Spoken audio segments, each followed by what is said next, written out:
kids that were that had the flags in their car. They had the flags. Yeah, and back in the day, like I see it more now than back then. Yeah. So then I had an older Puerto Rican that told me, "Hey, you know what? You Ricans have the flags on their car." In the middle. Yeah, and I'm like, yeah, because they're proud. He goes, nah, man, that's so they don't steal from each other.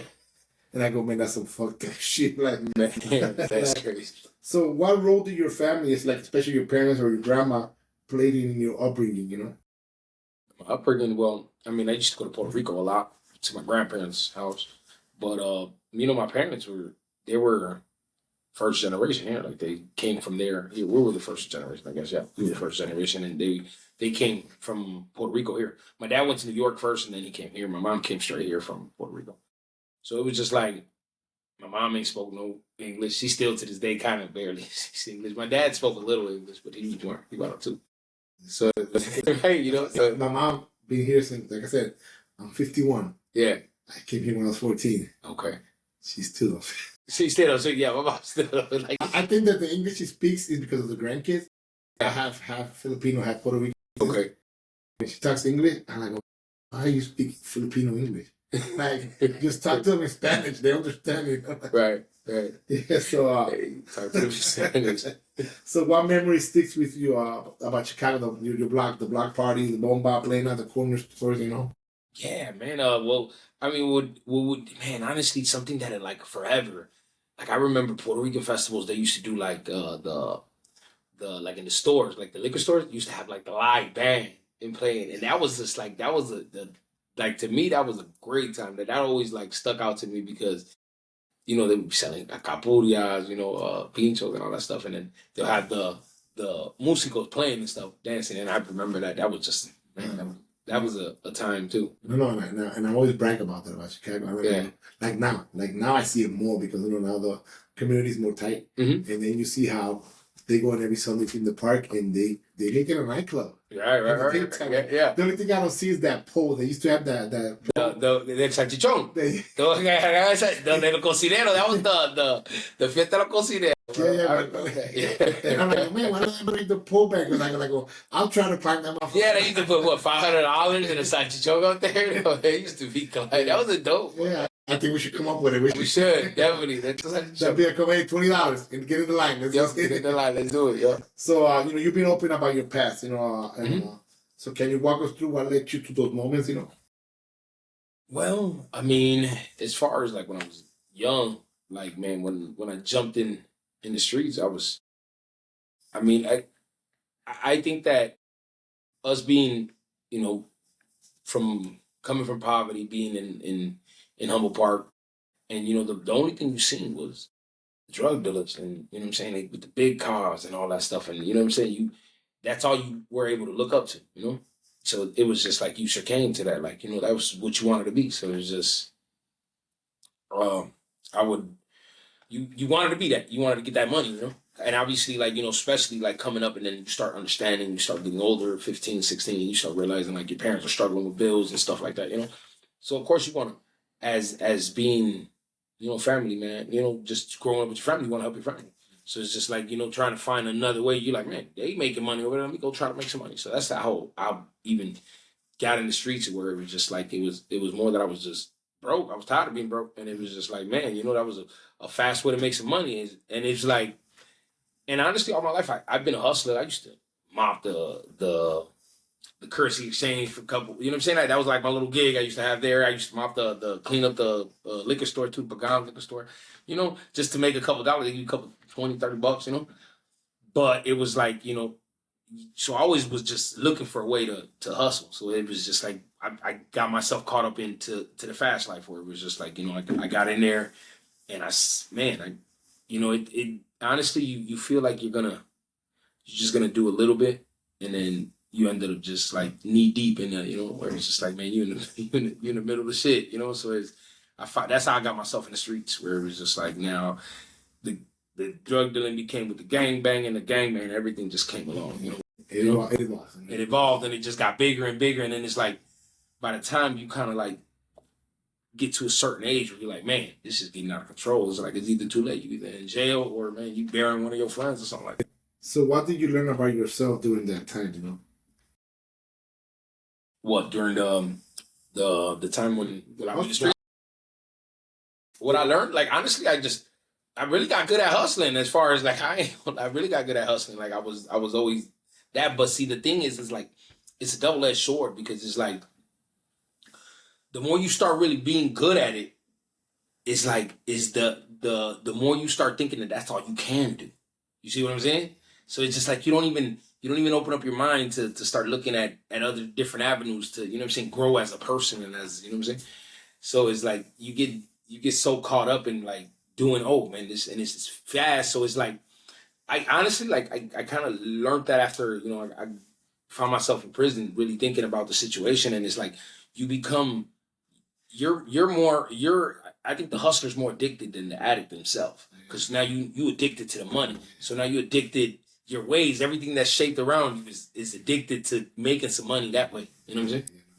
So overall, you know, how did that experience shift your mindset to evolve to something greater, you know? Well, I mean, first and foremost, all grace go to God, man, to be honest with you. And it's like, you know, is God has, you know, because I came from good parents. Like my parents were never part of that life. My dad, you know, he had a 9 to 5, you know, worked hard, you know, hard working man, you know, didn't gang bang or nothing like that. So it's like damn, I lost my train of thought. But it was what led me, like when I found myself like in a jam, it brought me back to God, you know? Yeah. So I just feel like I just had to shift my way of thinking.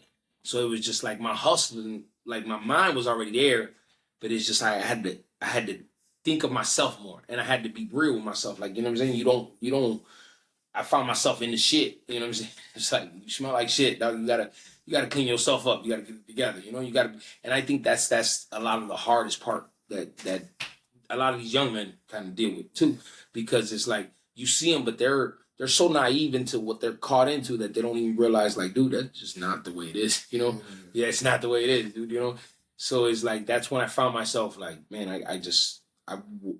when I found myself disappointing, like all the people that I love, and I changed my way of thinking just to be a better individual for them. How can I really help them? You know what I'm saying? Because I thought that at that times was, you know, I'm hustling, I'm coming back in the crib, you know, giving my mom some money so she could pay, you know, some bills and all that stuff, you know. And I thought that was a way of helping, but it was just like, but that was, yeah, like momentary. Yeah. You know what I'm saying? Because it's like, as soon as you got caught up in that jam, you killed that lady. Like, I hurt my mom real bad. So it was just like, you know, like it was just, and it was like the things that that I was helping with, like, you know, helping keep the house and all that, was the same thing that I helped her lose, because it's like when they took me out of that situation, it was like my mom lost the house because it's like, you know, I'm not there to be able to help, and it was just like there's too much going on, and I got a lawyer fee and all that stuff, so it's just like, you know, it's a snowball that just, you know, falls on you. So from adversity came the creation, Chef Mancha. Mm-hmm. Chef Mancha's one. Let's do it. So when did you first realize that food could be your calling? I always liked cooking. I never thought that I would be working in a restaurant. Like when I was younger, though, I used to always be like, I used to say, oh, I'm gonna hold a sandwichera. Like matter of fact, when I remember, the crazy part is just like that's just like the way the whole turnaround moment, because I remember seeing. You remember when the sandwichera was across the street, the little spot, and that came out, and it was I think it was Eddie or something like that. Yeah, and it was like, man, I remember going there and I was like almost like maybe 15, 16, 15 or maybe 14 or something like that. And just being like, man, I'll take one of these, I'll do one of these, I'll make one of these little sandwich joints, and that's what I would do, you know, when I was younger and stuff, you know. So it's just like to turn around and just be on the vision now. So it's just like it's a evolving moment. But yeah, man, it's just I always like to cook, but I never imagined myself. I guess I was just too in the streets to be like, oh no, I'm not doing that. So, you know, jail gave me it humbles the hell out of me. So it was like I was able to, when I came out, I was able to come out, and I was humble enough. Actually, I had to do these drug programs for my parole. And when I went out, when I came out, I was talking to dude, and he's like, man, I can get you a job. And he's like, man, you want to be a dishwasher? And I'm like, let's do it. I was humble enough to be like, yeah, I just want a job and I want to work. I want to do something, you know? So So I ended up going to be a dishwasher with him. Well, I went to go apply, and it was for Gibson Italia. And that was before it even opened. So I went to apply, and then I spoke to the head chef, shout out Sosa. I spoke to him, and I told him, like, man, hey, I came in there for the dishwasher position. And it was a lot of people that came in. And it was, when I went in there, I had talked to him. I just straight up told him, like, man, I can cook a little bit. So he was like, I can put you on the prep team. And then went from there. It went from there, and I went in the restaurant. I started really looking at what they were doing. I started learning the ins, outs, the front, the back, and it went from there. Yeah. But I always liked cooking. My dad cooked, my mom cooked, and even now I got I got some of my dad's recipes, tweaked them out a little bit, but yeah, I still got some. And I don't know if I told you, my mom was a chef for 50 years. Yeah. She owned restaurants back in the days. It's just I don't have no sisters. Oh shit! So all of us, everybody know. All of us, but I'm the prick. I'm the big brother that's like, Thanksgiving, nobody in my kitchen. Right. I don't want nobody to see my house. What I want to do, like we know, really, lechon, turkey, ham. Yeah. But other side dishes, I'm gonna invent something. Yeah. Even my mom like, hey, are you gonna make mofongo? Are you gonna make this? Are you gonna make that? Mind your own business. And you just bring it out. You whip it out on the when it comes. Dude, I hate working on Thanksgiving. I try to be on vacation Thanksgiving so I could cook Thanksgiving. That's my thing. Damn, that's kind of dope. Like even pasteles. Okay, I hate putting the pastel together. Right. I have like a sorullos. I can't do the sorullos. Yeah, rolarlo. So yeah, that's not my hand. Yeah. That's my brother's job. Me, I could mix it all together. And I thought one year to do the mofongo, but make it like a pastelón. Make the pasteles, but make it like a pastelón. Like a big one. Yeah, just put it and then just cut it into pieces. I go, here. And everybody like, what is this? I go, taste it, test it, tell me how you think. And I go, oh, it's a fucking pastel. And I go, who the fuck told you to do that way? Just came up with this, you know. Yeah. And back in during COVID, TikTok was making them the little cup. The little cup. And I go, man, ideas, And I had tried. So now let's talk about the famous dish, the tamalfongo. How did that come to life? Tamalfongo, man. Tamalfongo, I actually, with the tamalfongo, I actually went with my wife to Florida, right? And we went to Florida. We actually went to Kissimmee. We were just vacationing. We went to Kissimmee, and it was during COVID time. So we went out there, and then they have that, like, the little food truck. Oh yeah, the little spot in Kissimmee. They got a food truck. Crazy. Yeah. So they had it there. They had we got there, and then it was a food truck that was doing a burrito de mofongo. A burrito. Oh, I had it. Yeah. Burrito de mofongo, right? So it was like, my wife got that, and then I ended up getting something else. But when she was eating it, and I tried it, and it was like, it was good, but it was dry. Like, you know what I'm saying? My wife didn't even finish it. It was just dry to me. It was too dry. So that's when I was like, dude, after that date, I just kept thinking, in my mind, because I was going that way. That was the whole point. I was trying to, because I tried to do a t-shirt business and stuff like that. And it was like, that didn't work for me. So it was like, I'm trying to figure it out. But I'm like, man, I was already thinking, I'm going to do some food. But I was just like, what am I going to do? So when we ate that, I came back just thinking about that. I'm on a plane thinking about that, coming back.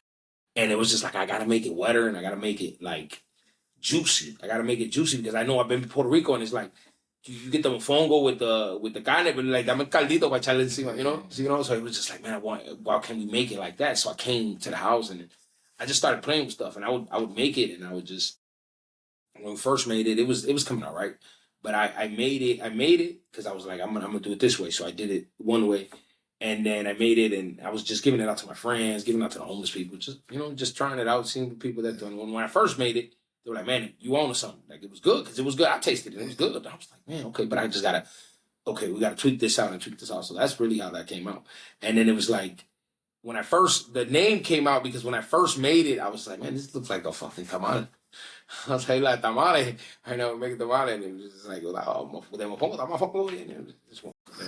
So what was the moment that you knew you had something special? Man, when honestly,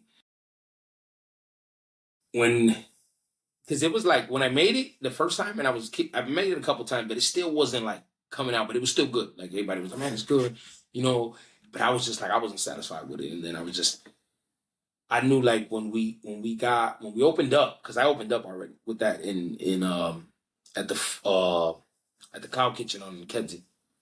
I opened up, that was the first location, and I was just there and I would play with it, like, okay, let me do this, and then that's when it was just like, when I got it to the consistency and I got it to the caldito being, you know what I'm saying, there with the sauce, and it was over with. No, I had it, and I was hooked. Your son was there. And I'm like, boom, explosion. It's there, bro. And I told you, I'm like, my wife is the mofongo queen. Right. When we go to Puerto Rico, and that's every mofongo, like I look at it, I go, really? Again, mofongo? I like, well, I mean, now, you know what's crazy? That now it's like, mofongo's like, not too much for me now. I don't really, but my girls still. See that? So in Puerto Rico, when I go, I'm a tripleta guy. Oh, yeah. And I'll pick, like, I call people, hey, what's the new spot with tripleta? But I'm a big churri guy. I'm the guavita in la verde churri. Yeah. I had a family friend that's a cop, I'm married to my cousin. They're not married no more. He's like, hey, I'm going to hook you up. He picks me up at midnight. I'm like, where are you taking me? And like, your wife's going to kill us. And I'm like, no, I got your spot. We go in. It was like in White. And we go to a bunch of warehouses. And then I don't know where he comes, this big-ass school bus and parks. And then I knew something was up because I saw a lot of squad cars, police cars. And I'm like, wait, hold on. Cops know where to eat. Yeah, they're going to learn, huh? We don't go hungry. We don't go cold. We don't get wet. Mm-hmm. And then he goes, no, let's get up. Let's get outside. Let's go to get it. We get in, they go, dame 4 tripletas. And that guy brings the tripleta from the churri truck. And I'm like, what? And that was like 20 days, like 25 years ago. And to this day, I'm like, they still got it? They still got it? But now they got bosses everywhere. So now they got it. The whole back there. Okay. Cool. Yeah, and it's like they got one in La Verde, they got one in Bayamon, they got one in Guaynabo, they got one in the West Coast, they even got a restaurant. Yeah. And I'm like, oh man, I love that food. Because now they do like a Philly cheesesteak one. Yeah. And now I want the original. Like, and I talked to Sandwichera because my wife's family. Yeah. And I go, hey, you know that 3 Little Pigs? Yeah. That's not. You don't call it 3 Little Pigs. Man, come on, make it a tripleta. Like, I'm looking for it. I still to this day haven't found a Chicago spot that would make it a tripleta. So what makes it a tripleta? Well, you gotta have the 3 porks. Okay. And you gotta put the little chips. The papitas. You want the papitas. You know you need the papitas. Like, you can't put tomatoes on a tripleta. Yeah, it's just the papitas. Yeah, and the meat. Voy a poner queso. Yeah. You gotta put cheese. You gotta put cheese in there. Like I'm going to February to Puerto Rico. It's almost like Juan Titans. I used to, when I come in the army, I used to come to visit, and I would take 4 burritos from Juan Titan to the military base. Yeah. When I go to Puerto Rico, I bring 3 tripletas from ¿Cómo tú la traes? I can bring them though. You buy them the day that before you. Yeah, no, like I was getting a later flight at 4 o'clock, so I could get it like at 2. El gordito, ahí nos vamos. De ahí para la vuelta. Porque the backpack has a cooler, you know, like. That's dope. I'm a eater when it comes to that. Yeah, like, that's my crack. So now let's jump start now to the dope talk. You know, the dope talk drip. You know, that was the vision. The vision. Well, the vision right now is the vision always been the same. As far as like dope talk, after because I mean, as far as like in business, I felt like I and I'm still fighting an uphill battle. You know, I'm fighting an uphill battle, but it's worth it. I'm at a better place that I was at 5 years ago when we first started. So you know what I'm saying? I'm grateful to God for that, man. I'm thankful to God because God's been through this journey the whole way, to be honest with you. So you know, but is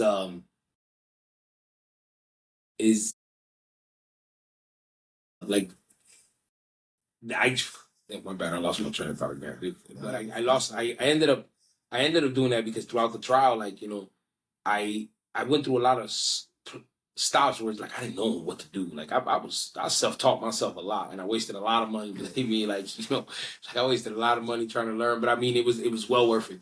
And it's like you got to lose money to learn. Yeah, of course. So you know, honestly, because that's the only way you learn. You got to fail to succeed. You got really, and especially when it hits your pocket, you like that. I ain't doing that no more. But you know, going through it, like I paid the people, like I even see. I don't even want to mention the names, but I paid some people to learn like things that they were free. Like, you know what I'm saying? Like, you could have just did. Yeah. But like, you know, just, it wasn't like you're learning anything. Just pointing you in the right direction. That's it, you know? So it's just like, I when I went through that phase, like, that's always like been in my mind. Like, man, I never let nobody, like, I'll give them the game. Like, look, you willing to learn, I'll give it to you. It ain't, you know, it ain't. And if I, you know, if I know you in a position and I can help you out here, you know what I'm saying? So that's my thing of why we even started Dope Talk. Because Dope Talk, it was like, me and my co-host, Jayla, right? And then Jayla also has a background in journalism. So my thing was like, I wanted to give it out to the world, where it's like, we could just give it out for free, the game. And it's like, there are different aspects, because it's like, I might give you some game, and I'm in the restaurant industry, but you might be in something else, like cars. But I might give you something and you might use it and reconstruct it for what you need it for. You know what I'm saying? Or just or I can point you out to a vehicle, you know what I'm saying, that you could just jump in and, you know, be able to get to where you need to get to. So that was the whole point of the Dope Talk. The Dope Talking is still that. Like, it's just Chicago got a lot of dope, interesting people. And it's like, I wanted to do it really Chicago, because it's like, you know, a lot of us can relate on different things. So we wanted to bring all the entrepreneurs. That's why we got the entrepreneurs to speak what they, to give us the goals, you know, the little goals that you need, that, you know, that sometimes you're not accessible to. So it's just like, you know, just being able to put it on YouTube and be like, hey. No, yeah, because that's one thing that Chicago has been very negative about. Mm-hmm. That, like, man, we don't, like, even Boricua, not just entrepreneurs. Yeah. Like, man, we don't help each other. Yeah, like, nos ayudan, ¿no? And it's been like that because I've dealt with music industry, bodyguard, security for the nightclubs, festivals. And I've been doing this for 20-something years, other than my policing part. Right. And people are like, hey, but how can we get, and we could use the Puerto Rican parade for the festival, for example. Like, how many organizations we need them to run a festival that with the right sponsorship backup, it pays for itself. Right. Because back in the day, you remember, you didn't pay. You didn't pay again. But I remember that first day we started charging, because I was at that gate. And people were like, and I go, dude, it was only $2. Yeah. And I go, pero ¿quién va a pagar? Who's going to pay for them artists? Yeah, quiero pagar. Ain't nobody got here's 20 G's, I'm going to bring you La India out of like, some kind of income has to come back, at least to break at least even. Right. And they're like, nah, I'm like, oh man, where did you? So you want to have Gran Combo here for free? Like, get out there. They don't do it for free. And that's the whole thing. Like, people think that because you let them in or you let them do something for free, that it's like they get it for free. No, it doesn't work that way. It does not work that way. So, but like I said, and I've been following you. Like I said, you may not know kind of thing. And I learned that because I go, like, me doing this podcast has a lot, because, like I said, because of the loss that I have. And then people look at police officers in a different way, you know, right? And I want people, like, I want to humanize. And honestly, though, I'm sorry to cut you off, but honestly, like, you know, where we come from, it's like, it's hard to really get along with police officers. Really. But it was just like even when I met you, I honestly, I didn't know you were cops. I was just like, you know, whatever. But you didn't give me that vibe, and it was just like, when I learned, I was like, oh shit, you know, that's pretty dope. But it was just like, I feel like we're missing that, especially in like communities. We're missing that type of people like you, like as far as a police officer, like a really, like, a genuine dude that you, like, you can't just, you know what I'm saying? He's got to do his job, of course. Yeah. But it's like, you know, he's for the people. Like, you know what I'm saying? He's just like, you know, regular. And I say that a lot because my dad was the one that told me. You know, my dad was a cop in Puerto Rico. You know that. But my dad always told me, he goes, hey, cuando tú te levantas la mañana, I can put your pants on. Dad, when I'm out of time, he goes, so just because you have that badge, we can put it in your chest and that gun, does not make you a better man. Yeah. So treat everybody the same way. He goes, the biggest thing he told me, he goes, how much money are you going to work with? I go, Dad, I'm taking $20-$40 to eat. He goes, make sure you never come back. He didn't tell me like, hey, don't steal, you know, but he told me, don't ever come back home with no money. One moment. Yep. He goes, only if you go to an ATM and you need it. He goes, and always think when you're talking to people, you're talking to your mom. And I go, you know what? You're right. And I've been blessed that I treated everybody the same way. And I have guys that I put away, unfortunately. And 5-6 years later, I'm running into them at a bar. And I'm with some fellow cops that happen to be there. Like, oh, why are you talking to that guy? And I'm like, he's a man. Right. Like, I'm gonna have a drink. Make him a difference. You made a mistake. I didn't do it personally. You know, like we were playing the cat and mouse game. You know, people that learned that game, they understand.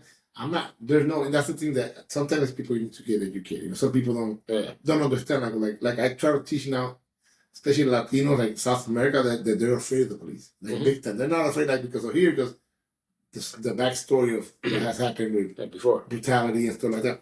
They hate the police because they're like, well, no, they kidnapped my family in South America.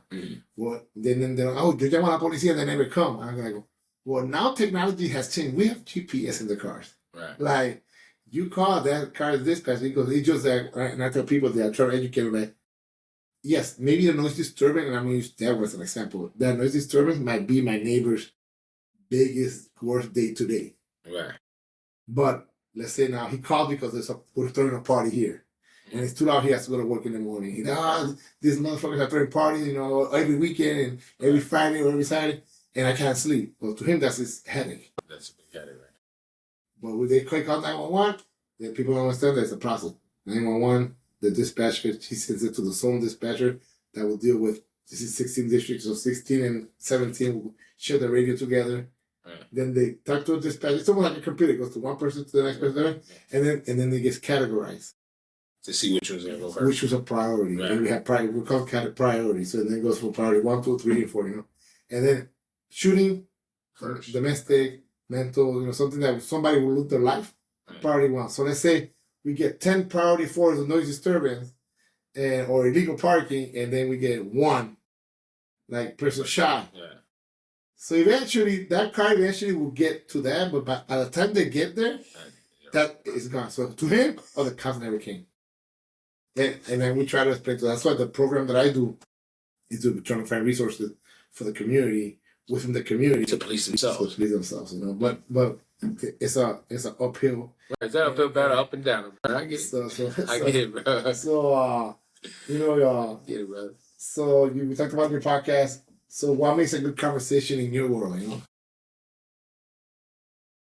And your podcast, you said you guys talked about entrepreneurs and stuff like that. Yeah. So what a good conversation, how is Man, it's really like just finding new ways of people like getting to where they were at. Like honestly, like I like me personally, I like the shit that drives you. That's what I like because there's different things that people get from driving, like the drive. What drove you there? Like, you know what I'm saying? Like at least for me, like my drive was like just the failing for so long that it was just like, the knowing that damn, I wasted my fucking time doing this for so long that it's like I ain't got time to waste. I gotta take off. So that's my whole like mentality. That's why I'm like, man, my wife's always like, oh, you're moving too fast. But it's just like that. That's how I feel. I feel like I was supposed to be a millionaire at this age already. You know what I'm saying? You feel me? So it's just like, it's always, and then like now the drive is like, you got like the responsibility of your family where it's just like, you know what I'm saying? It's like, man, I got to make sure they straight. I got to make sure, I got, and then bills keep coming. So we got to keep knocking those out, So it's just like, that's my drive. But just getting that drive from people, like learning like the little bits and pieces of like what really is motivating you and even getting like the detail inside of it. You know what I'm saying? Because, and especially like in the podcast, like, man, just being able to touch, like we had a podcast with Billy, my buddy, like, and he's been my buddy for a while. Like, I met him, we smoke weed, and work and shit. I know him for a while. But it's like when we got him in the podcast, just like I knew he used to grind hard because he knows like when I started the game, he was trying to, he was doing the baking stuff. And so, we started from, nothing, zero. We was gaining it up. He was already, he was a little established. And just getting him in the podcast just because I knew him. But for him to like, man, he talked like, it was really like really like he felt that. So he, just touching a nerve, and he was, he got really emotional with it. And it was just because it was just like you seen it, like the hunger in him. That was a great conversation. That's good. That was a great conversation. So who's one guest so far that has left the mark on you? Just one. It's always a lot. Yeah, it's always a lot. Let me see. Billy's one of them. Just that, because it was like for me to know him so well and not to even like know that. Damn, okay, I didn't ever seen that from him. That was good. But let me see. There's man. Let me see one that stood out. for me is it's kind of hard. It is kind of hard. Like man, shout out to my co-host. Like just also too, like just seeing her like just be, turn into the great podcast that she is now. You know what I'm saying? That was just like I've known her for a long time, and just seeing that her evolving, that it was very good. Like that's moment. But man, I would say one that stood out was maybe my man, I don't want to leave nobody out. To be honest with you, but one that stood out, maybe I would say Taiwan story. He was, because I knew him too. I've known him for a while. A lot of I've known him since we were young in the streets. But just seeing the way that he was like just moving, like how he turned it up when we turned the mic up, and it was just like the conversation. Because I've always had good conversations with him, but just how he turned it up was good. That stood out with me too. I feel like sometimes you get somebody and they're dry. They're super dry, man. Matter of fact, look, my first guest, I can't even, Mike, dude, and we were we were kind of dry because it was just like that was our first guest, and we actually did his shoot twice, but he was just so fucking good. Like he carried that whole podcast. That was bad. Shout out to Mike, bro, Chef Mike. I know, because I think the one that I dropped a few weeks ago, I did a radio personality that he worked from my nightclub days. Okay. There was a radio station. I don't know if you remember, Dope Drip Café. Yeah. The MC there, but they used to do a satellite at the club that I used to manage. Okay. And every Friday, Saturday. Yeah. So I invited him. He took over me. He took over, man. I asked one question. It's almost like he read, and usually I don't share. Yeah. Only if there's somebody asks me, "Can you show me the question?" And I'm a little bit nervous. I go, "Yeah, read it." Yeah. And I asked one question, and he answered like 20. I don't like looking at the questions either. No, to me, I just do my train of thought. Yeah. Like with you, yeah. I'm flowing. Yeah, that's right. But some people like I'm. Especially I say because we're talking the real shit. Yeah. But when I'm talking to like a military guy about his PTSD and right combat, they start bringing them into. So sometimes I gotta like bring them slowly back because I don't also they're men. I don't wanna like so now I learn. Let them be. Let them tell the story. The only thing is I don't want to be something like I'm crying here too emotionally because I'm a veteran. I know. I'm like it took me a lot of years to open up about my PTSD. Right. And open up like like I said, open up when I think about talking about my kids that died. Yeah. Like you don't bury a kid, you bury your kid. And my son's about to turn 21, my little one. Yeah. And in my head I'm like, oh, man, and we're gonna celebrate in Puerto Rico. Yeah. Brother would have been alive. We would have been shit. Yeah. And the reason why my son wants to go to Puerto Rico, like I'm like, man, but we got Puerto Rico alive. Why you want to go there to celebrate? You could be 17 and drink. You don't need to be 21. Let's go to Vegas. It's on me. Bottle service. No, because now I want to Puerto Rico, but for a split second, I have to sit down. Give him this, I told him, okay, well, I'm gonna go home. I'm gonna throw you a party anyway. We got family, but we're gonna jam. So that's the thing. So, man, my bad to cut you off, but I had especially when you got the guest too. I had a guest. You ever had a guest like Gabe Ramirez? We had him, and man, that's my boy. He was was in high school. He went to high school with my wife. Yeah, I had him last, and he was like, dude, he taught me. He was, and that was even dope because it was like, while you trying to give out a blessing, you know what I'm saying? God always has a way to give you the blessing. You know what I'm saying? No, and I watched that one. It's funny because I made a list of everybody that when I first thought about thinking about the podcast, okay, who would I interview? Right. But I know Gabe for years because remember he was also the MC for the Cuban Fest. Yeah. I ran the security for the Cuban Fest. Yeah. So I'm like, oh, I gotta get Gabe. Yeah. And then I hit him up, and then after I hit him up, that's when I saw. He was there. Yeah. And I'm like, but he told me, he goes, man, I just done like 4 this year. Yeah. Give me a break because it's probably the same story. I go, no, not really, because I'm gonna go with a different. I'm always gonna go with the name of the show, Doody B and Doody. Everything everybody does. People think it's because of military. My wife says, no, it's not. I could find Doody B and Doody from a teacher. Huh? Doody B and Doody from the guy in the corner collecting money.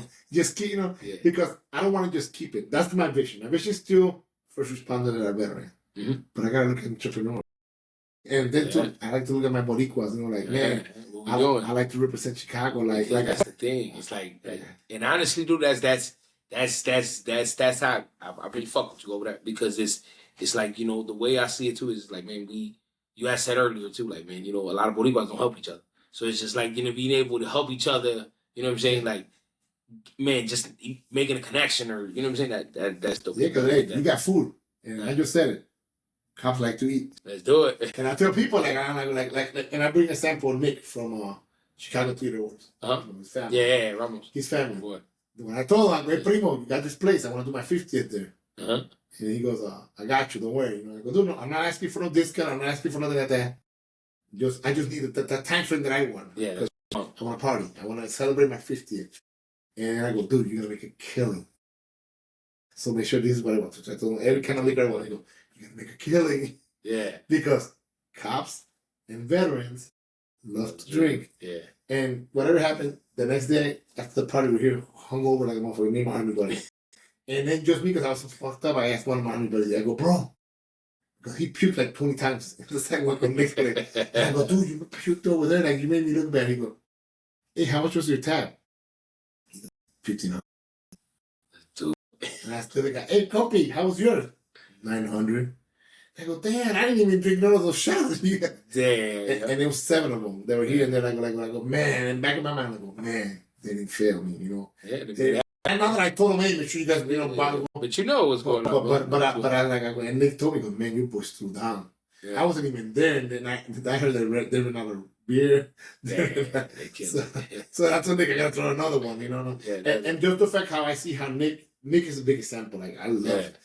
I see, you know, the barbershop. It's dope. Bro. Place. Now, reaches too. Now he got the restaurant. Restaurant downtown. And I go there I used to go there once a week, and I go, okay, I need to stop. Yeah, good. The Italian food is not good for me right now.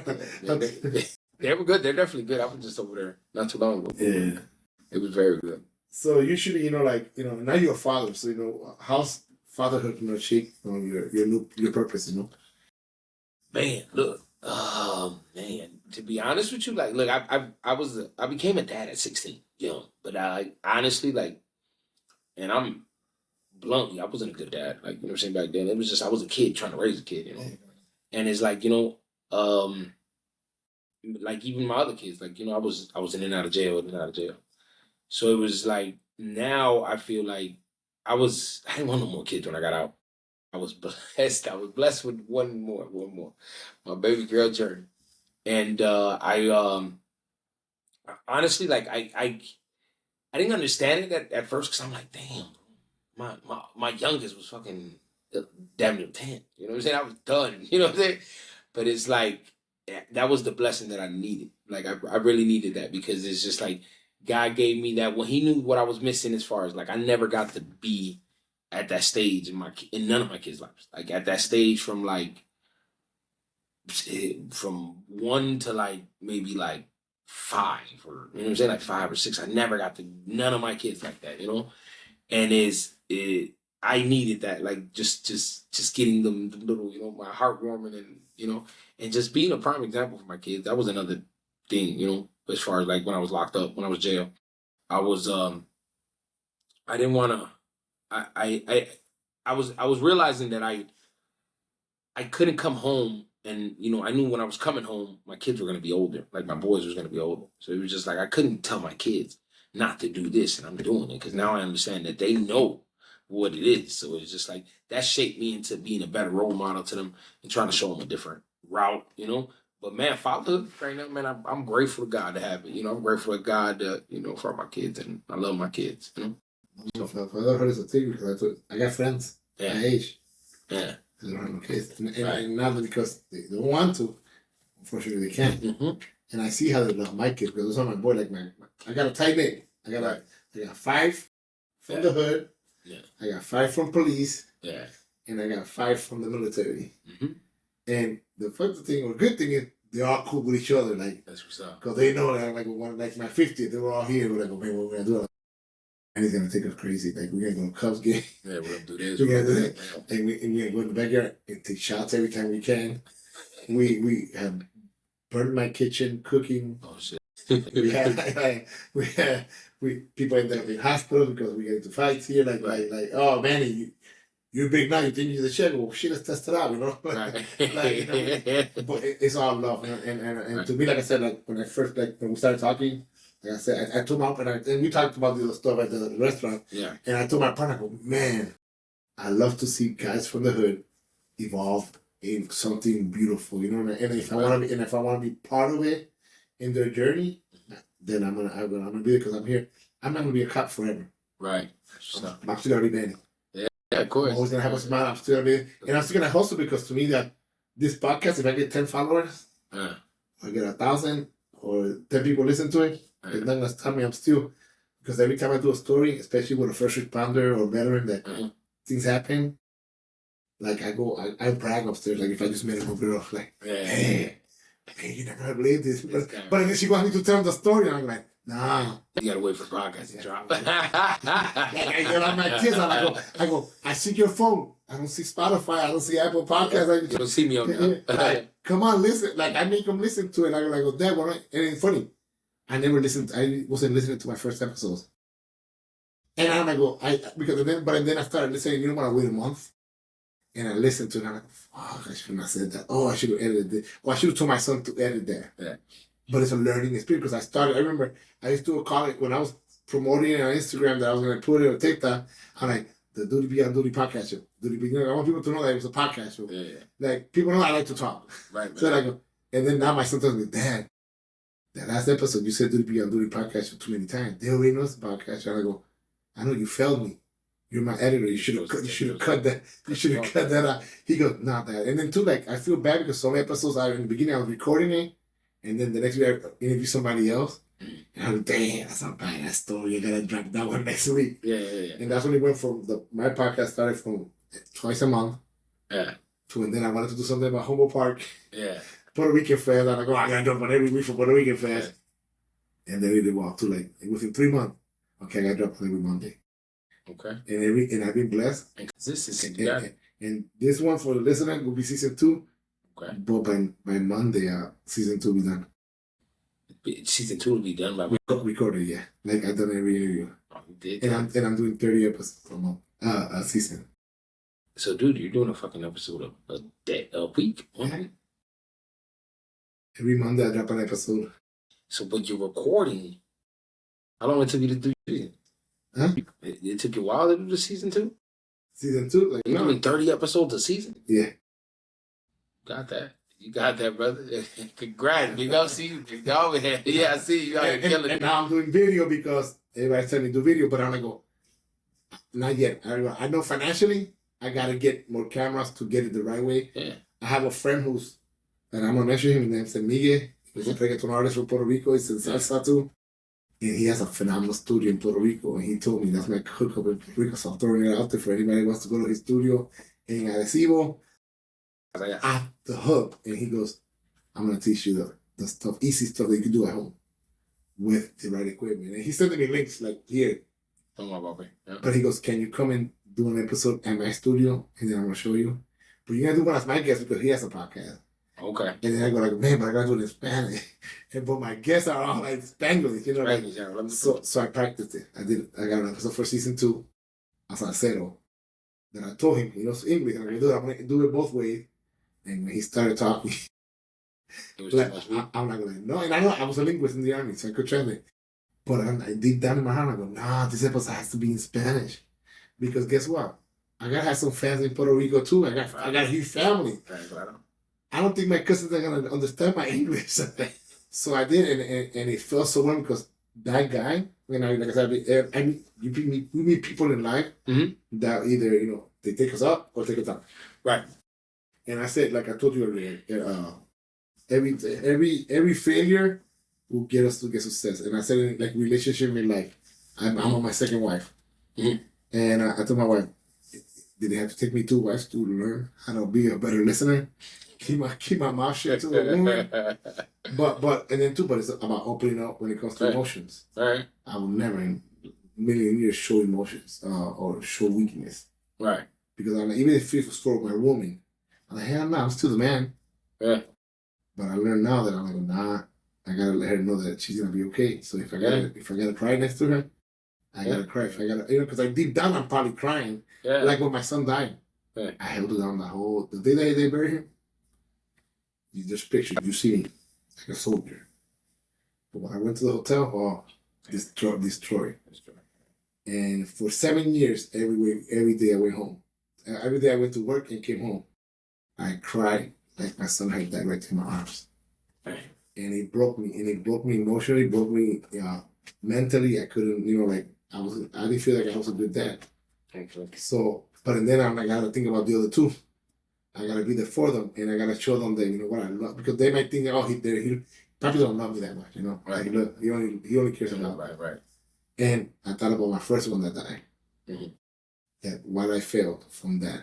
Like, okay, I gotta evolve. I gotta get better, and that's why that brought all the idea for the podcast. I'm like, okay, I gotta tell my story, right?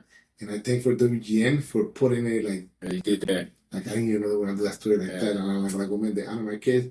And then people get to see, like, well, damn, Manny's real. Right. That he been through shit. Yeah, yeah. And he's still the same. So, and I appreciate, again, like I said, your family. I wouldn't move my shit from my crib. I appreciate that. Trust, I don't let just anybody come to my crib. For being the police. Yeah, I already know.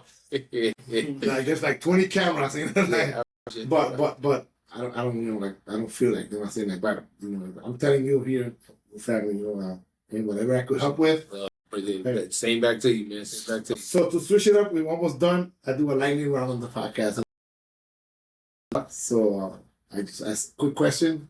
Did you gotta hurry up and fast to do it? No, it's just, I'm gonna throw questions that are off the subject. Some of them might be related to food, some of them not, and just whatever comes to mind. It might be a dish. Let's do it. So my bad. I'm sorry. I just tried to get it. Okay, so you're gonna say something. I'm gonna tell you, rapid fire, your Puerto Rican dish that you will eat forever. Arroz blanco, habichuela y viste empanado. See, with me, con plátano maduro y avocado. And the simple one for me, arroz blanco con beef. Oh, man. And a fried egg on top. Ooh, I just had that yesterday without the egg. Right? The most underrated ingredient for the chef right here. Underrated ingredient? Recao. I swear, recao is very underrated, and it makes a big difference. In Puerto Rico, because I lived in Puerto Rico until I was 14, my mom had I swear, she had a whole section in her backyard. The recao. And that's why I loved her cooking. She goes, no. Búscame 7 hojas de recao. Yeah. And I have to run back there, and I go, from which spot? She goes, grab it. Because she had it growing wildly. Mm-hmm. And it was crazy. It's funny because I told my wife that, hey, man, compré recao. She's like, what are you about recao for? I'm like, man, I'm telling you. Listen, bro, look, I would always want to make the beans like my abuela and my mom. And I'm like, why they gonna never come out like that? Until I started putting recao. When I put recao, I was like, bingo, it is. Yeah. That way, I started incorporating a lot of dishes. And then a dream guest for the Dope Talk.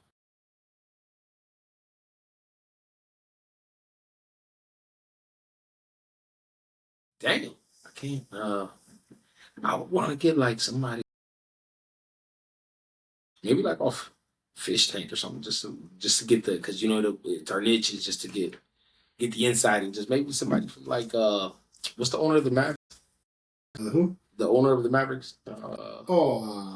Mark Cuban or whatever. Yeah, Mark Cuban. That'll be. Cool. So a song that plays when you're cooking in the zone. 50 Cent, that Mini Man, or.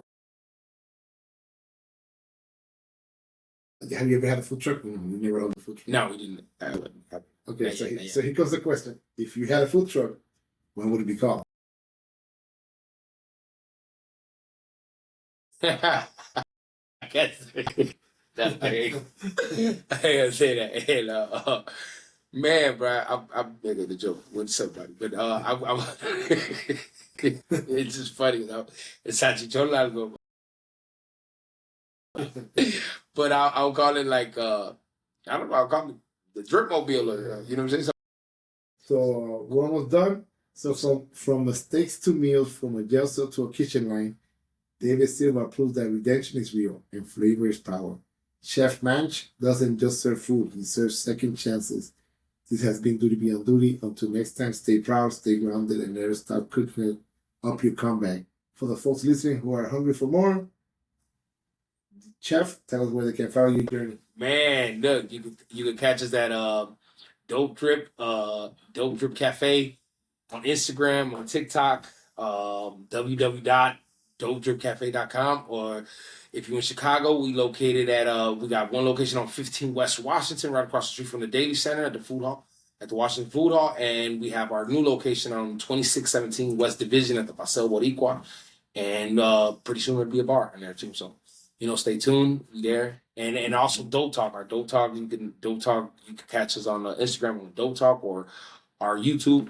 We're on our second season right now. We'll Meet the Neighbors with the Dope Talk, and man, yeah, follow us there. And when you go to the restaurant, get them yuca fries. Yuca fries, loaded or unloaded, whichever way. Loaded. Let's do it. Well, good, thanks. Okay, Papa, thank you. Let's see if me share recording. Right, it's short time, but I learned already. Gotta play it to see.